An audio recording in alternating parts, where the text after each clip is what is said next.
Ruben is with us in Corpus Christi, Texas. Hi, Ruben. Welcome to the Ramsey Show. Thank you. What's up? Hey, yeah, me and my wife had a situation where we have an opportunity to purchase a house, and right now we have about half of it, or a little more than half, but we can pay it in full if we clear out her 401k. So my question is, should I finance that difference, or should I just get out of the 401k and just have a free and clear house? Sounds pretty tempting, doesn't it? Yes. Yeah. So if you take it out of the 401k, you get a 10% penalty plus your tax rate. So if your tax rate's 25%, that's a 35% hit on your money. So kind of what you just accidentally asked me was, Dave, I want to borrow money at 35% interest to have a paid-for house. And that would be, of course, ridiculous, wouldn't it? Okay. Okay. Yeah. Yeah. And we said whatever you told us. Well, I mean, no, it's not what I want you to think. You don't Yes. want to give up 35% of your money. Right. That's like 35% interest. Okay. You understand? Yes. Okay. Yes. No, I do. Okay. I do. So we can just borrow it from the bank. And, yeah, I assume you're out of debt, everything but the house you're buying, right? Well, yes. Well, we owe about $6,000 on the truck and $30,000 on our car, on her car. So other than that, we don't have any other debt. No, full stop. Okay. How much money do you have in savings? Right now, $108,000. Okay. And what's your household income? About 80 to 90,000, I guess. Okay. You're probably not attuned enough to the things that we talk about here and we teach for you to actually do this, but I'm going to go ahead and tell you anyway what you should do and what I would do if I woke up in your shoes. I'm guessing you're in your mid-20s. No, I'm actually in. We had a house. The house was almost paid off, but we had an accident. Well, we didn't have an accident.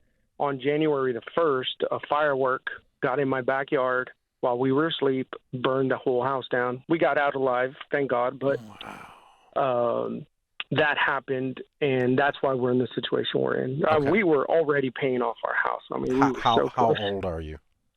I'm 47. Oh, okay. All right. What we teach folks is your most powerful wealth building tool is your income. So getting out of debt and staying out of debt. First step is everything but the house, then the house. Okay. And when you make, you said $80,000 a year? Between well, roughly. I would say closer to 90 to 100,000, really, I guess. Well, I mean, what'd you pay taxes on, dude? Do you not know?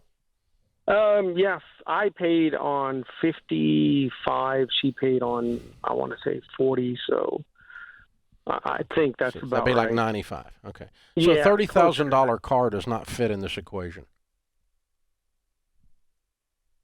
You have So, too much tied up in pay off. something that's going down in value. No, it doesn't fit at all. I would sell it. I'd get a cheaper car.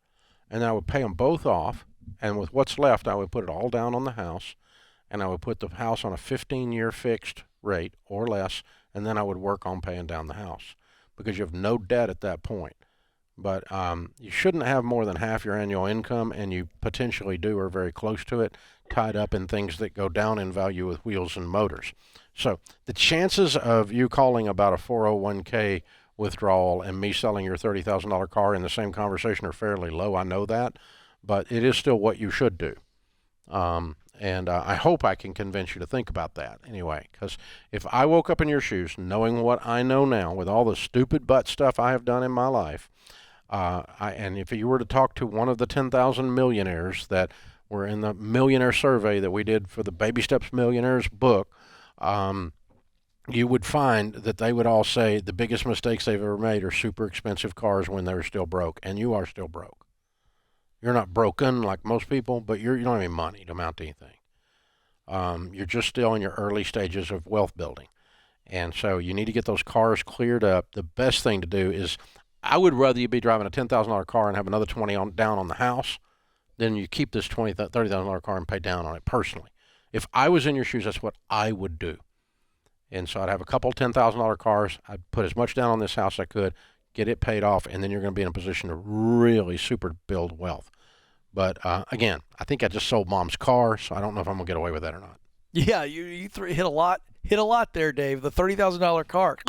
I got to sell that, but it makes total sense, especially if you can come out ahead on that and then put that towards the other cars. I think you said $6,000 in credit card debt as well. It was on the other car. It was the other car. Yeah. Okay, yeah. So knocking that out is going to be huge. Yeah. And here's the other thing you need to think about in this case, Ruben, is car debt is debt. You weren't sure of that early in the conversation. So it's like, we don't really have any debt, but we got these two car debts, $30,000 and $6,000. That's debt. It's a debt.